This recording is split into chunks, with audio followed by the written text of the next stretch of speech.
ఓం శ్రీ గణేశాయ నమః. శ్రీమాత్రే నమః. శివాయ గురవే నమః. శ్రీకృష్ణ పరబ్రహ్మణే నమః. శ్రీరామాయ నమః. శ్రీ గురుభ్యో నమః. యత్ర యోగీశ్వరః కృష్ణో యత్ర పార్థో ధనుర్ధరః తత్ర శ్రీ విజయోర్భూతిః ధ్రువా నీతిర్మతిర్మమ. ఈ రోజున యోగీశ్వరుడైనటువంటి కృష్ణ పరమాత్మ ధర్మాన్ని ఏ విధంగా నిర్వచించాడు అనే విషయాలు మాట్లాడుకుందాం. మోహనవాణి ఛానల్ ద్వారా ఈ వీడియోని వీక్షిస్తూ ఉన్నటువంటి భక్తామ తల్లులకు తండ్రులకి ముందుగా నా యొక్క సాధువాదాలు. మానవుడు ఇహపరలోకాల్లో సుఖంతో పాటుగా మోక్షాన్ని కూడా ప్రసాదించే శక్తి ఏది అని అన్వేషిస్తే ఆ శక్తి కేవలం ధర్మానికే ఉంది అని మన వేదం చెప్పింది, ఉపనిషత్ శాస్త్రాలు కూడా చెప్పినాయి. సత్యస్వరూపుడైనటువంటి పరమాత్మ దివ్యమైనటువంటి అనుగ్రహం ఏదైతే ఉందో అది ధర్మం. ధర్మాన్ని ఎవరైతే అనుష్ఠిస్తారో వాళ్ళు ధర్మాత్ములు అని పిలువబడతారు. అధర్మానికి పాల్పడే వాళ్ళంతా పాపాత్ములు. పరమాత్ముడు మనం చేసే ధర్మకార్యాలనే కాకుండా అధర్మ కార్యాలని పాపకృత్యాలని కూడా గమనిస్తూ వేటికి ఎలాంటి ఫలితాలు ఇవ్వాలో అవి ఇస్తాడు. అంటే మనం చేసినటువంటి కర్మలకి ఫలప్రదాత భగవంతుడు. అలాగే సాక్షి మాత్రంగా చూస్తూ ఉంటాడు నువ్వు చేసేవన్నీ. పరోక్షంగా ధర్మాధర్మాలని పరీక్షించే అధికారం కలిగిన వాడు పరమాత్మే. ధర్మాన్ని గనక మనం రక్షిస్తే అది మనల్ని రక్షిస్తుంది అని కదా ధర్మో రక్షతి రక్షితః అని వేదవాక్యం. ధర్మాన్ని కాదు అనుకొని అధర్మానికి గనక పాల్పడితే ఆ ధర్మమే మనల్ని శిక్షిస్తుంది నువ్వు చేసినటువంటి అధర్మానికి. మనం ధర్మాధర్మాలను తెలుసుకొని వ్యవహరించాలి. అందుకని అయితే ధర్మానికి కనుక దెబ్బ తగిలే పరిస్థితులు ఆయా కాలాల్లో ఉత్పన్నమవుతూ ఉంటాయి. ధర్మానికి గ్లాని సంభవిస్తుంది. గ్లాని అనేది తాత్కాలికంగా వచ్చే అవరోధం మాత్రమే. గ్లానిర్భవతి భారత అన్నాడు కదా పరమాత్మ. అప్పుడే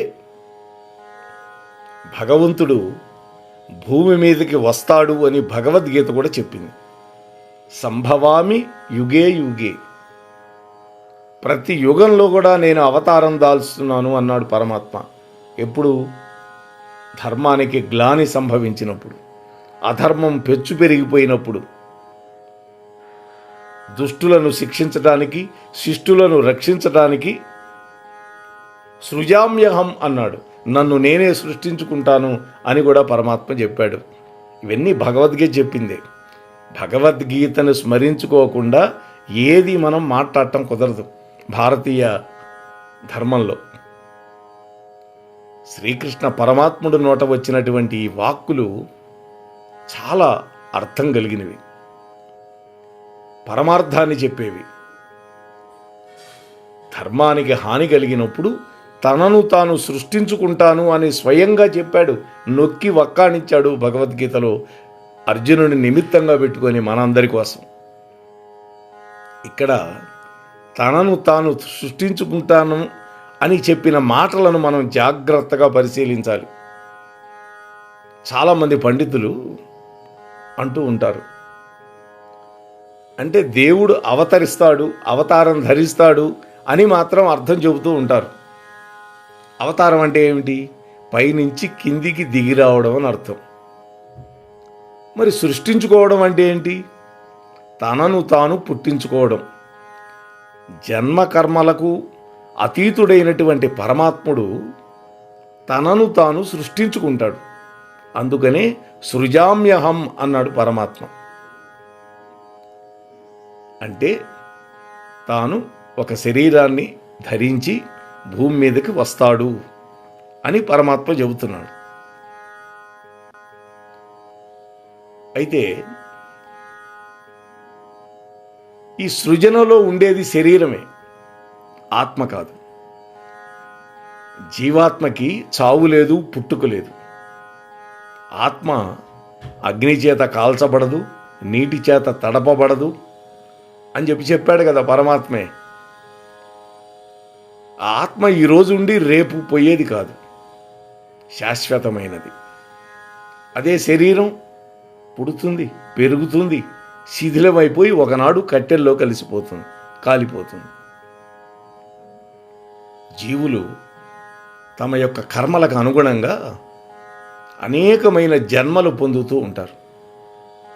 అంటే రకరకాల శరీరాలను ధరిస్తారు. ఈ శరీరాలను సృష్టించుకునే శక్తి సామాన్యమైనటువంటి మనలాంటి జీవులకు ఉండే అవకాశం లేదు. అంటే పరమాత్మే జీవులకు భోగాన్ని ఇస్తాడు, ఆయువునిస్తాడు, మళ్ళీ మరణాన్ని కూడా ఆయన ఇస్తాడు. అంటే జీవులకు పుట్టుక, పెరుగుదల, భోగం, ఆయుర్దాయం అన్నీ ఇచ్చేవాడు పరమాత్మ. మరి శ్రీకృష్ణుడు స్వయంగా తనను తాను సృష్టించుకుంటాను అని చెప్పిన మాటకు అర్థం ఏంటి? మరి పరమాత్ముడు ఎప్పుడూ ఉన్నవాడే కదా, ఒకప్పుడు ఉండి ఒకప్పుడు లేకుండా ఉండడు ఆయన. ఆయన నిత్యుడు, సత్యుడు. తనను అంటే ఆత్మను సృష్టించుకోలేడు. మరి సృష్టించుకోదగిందేది? కేవలం పాంచభౌతికమైన శరీరాన్ని మాత్రమే. అయితే తనను తాను ఆ విధంగా పాంచభౌతిక శరీరాన్ని ఎలా సృష్టించుకోగలుగుతాడు? ఎలా సాధ్యమైంది? ఇది మనం ఆలోచించాలి. వైశేషిక దర్శనం ఒక మాట చెప్పింది. శరీరాలు 2 రకాలుగా ఉంటాయని చెప్పింది. మొదటిది శుక్రశోణితాల మూలంగా పుట్టేటటువంటిది, అంటే యోని మార్గం ద్వారా బయటకు వస్తాయి. అలా పుట్టనివి అయోనిజాలు, అంటే స్త్రీ గర్భంలో ఉండరు. స్త్రీ యొక్క యోని మార్గం ద్వారా బయటకు వచ్చే పని లేదు. పరమాత్మ యొక్క సృష్టి చాలా విచిత్రంగా ఉంటుంది. ఆ సృష్టి జీవుల యొక్క కర్మ వైచిత్రి వల్ల ఏర్పడుతూ ఉంటుంది. సృష్టి యొక్క ఆదిలో పరమాత్మ యొక్క సంకల్పం వల్ల జీవులకి శరీరాలు వస్తాయి. అయితే ధర్మ విశేషం వల్ల మహర్షుల యొక్క శరీరాలు, అధర్మం యొక్క అంశాల వల్ల చీమ, దోమ వంటి శరీరాలు, ధర్మాధర్మాలు రెండూ చేసినటువంటి వాళ్ళకి పశుపక్షాదుల శరీరాలు ఏర్పడతాయి. అయితే పరమాత్మ యొక్క సంకల్పం వల్ల మహర్షుల యొక్క శరీరాలు వాళ్ళకి సిద్ధిస్తే, యోగ సిద్ధి వల్ల ముక్త జీవులు స్వయంగా శరీరాలు సిద్ధింపజేసుకోవటం సృష్టి యొక్క వైచిత్రికి చక్కటి ఉదాహరణ అవుతుంది. జీవులందరికీ మోక్షం అనేది యోగ మార్గం ద్వారానే సిద్ధిస్తుంది. అంటే జీవులు జీవించి ఉండగానే మోక్షానికి కావలసినటువంటి అర్హతని సంపాదించుకుంటారు. ఇది ఎవరికి వాళ్ళే చేయాలి, మోక్ష సాధనం. అందుకే భీష్మ పితామహుళ్లాగా ఎప్పుడంటే అప్పుడు శరీరాన్ని విడిచిపెట్టడానికి కూడా అటువంటి యోగీశ్వరులు సంసిద్ధులవుతారు. యోగులకి తమ యొక్క శరీరాలను విడిచిపెట్టగలిగినటువంటి సామర్థ్యం మాత్రమే కాకుండా మరొక సామర్థ్యం కూడా ఉంటుంది. అదే తమ శరీరాలను తాము సృష్టించుకునేటటువంటి ఏర్పాటు. శ్రీకృష్ణ భగవానుడు తనను తాను సృష్టించుకుంటాను అని చెప్పిన మాటలకి అంతరార్థం ఇదే. ఆయన యోగీశ్వరేశ్వరుడు కదా, యోగులకే ఈశ్వరుడు ఆయన. పుణ్యాత్ములైనటువంటి యోగ పురుషులు మానవలోకం ధర్మభ్రష్టం అవుతూ ఉంటే కళ్ళప్పగించి చూస్తూ ఊరుకోరు వాళ్ళు.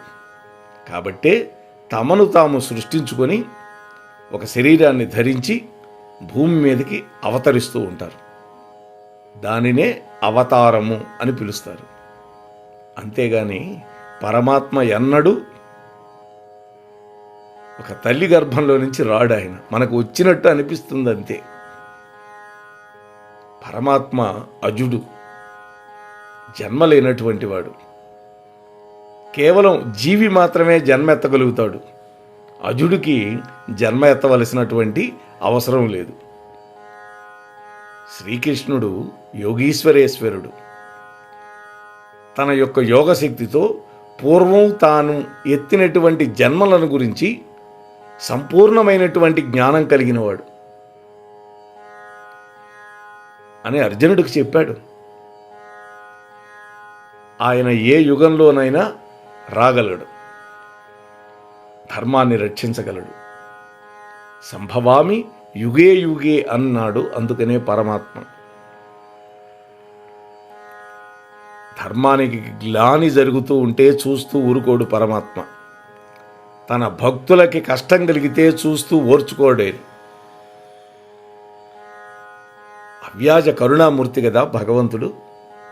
అందుకని తనను నమ్ముకున్న వాళ్ళని, తనను ఆశ్రయించుకొని ఉన్నవాళ్ళని, తన పట్ల అచంచలమైనటువంటి భక్తి నిష్ఠ కలిగినటువంటి వాళ్ళందరినీ రక్షించుకునే బాధ్యత తానే తీసుకుంటాడు. దానికి అవసరమైతే ఎంత కింద స్థాయికైనా దిగుతాడు పరమాత్మ. ఆయనకేం బాధ ఉండదు దాంట్లో. ఎక్కడో వైకుంఠంలో ఉండే పరమాత్మ మన కోసం భూమి మీద ఒక శరీరాన్ని ధరించి అవతరించాడు అంటే ఆయన ఎంత అవ్యాజ కరుణామూర్తో ఆలోచించండి. అటువంటి పరమాత్మ యొక్క దివ్య చరణార విందాలను ఆశ్రయించి ఆ ప్రేమైకమూర్తి అయినటువంటి కృష్ణ భగవానుడి యొక్క కృపా కటాక్ష వీక్షణాలకు మనం అందరం నోచుకుందాం అని మీతో మనవి చేసుకుంటూ ముగిస్తున్నాను. స్వస్తి. మోహన్వాణి తెలుగు పోడ్కాస్ట్ వింటున్న శ్రోతలందరికీ హృదయపూర్వక ధన్యవాదాలు. వినండి, వినిపించండి, వింటూనే ఉండండి మోహన్వాణి తెలుగు పోడ్కాస్ట్. మీరు వింటున్నారు మోహన్వాణి. మా కార్యక్రమాలు మీకు నచ్చితే ఇప్పటివరకు మా ఛానల్కి సబ్స్క్రైబ్ చేసుకోకపోతే వెంటనే ఈ క్షణమే సబ్స్క్రైబ్ చేసుకుని ఆ పక్కనుండే బెల్ బటన్ని మ్రోగించి అందరికీ షేర్ చేసి మీ విలువైన కామెంట్ను కూడా చేసి మమ్మల్ని ప్రోత్సహిస్తారని కోరుతున్నాను.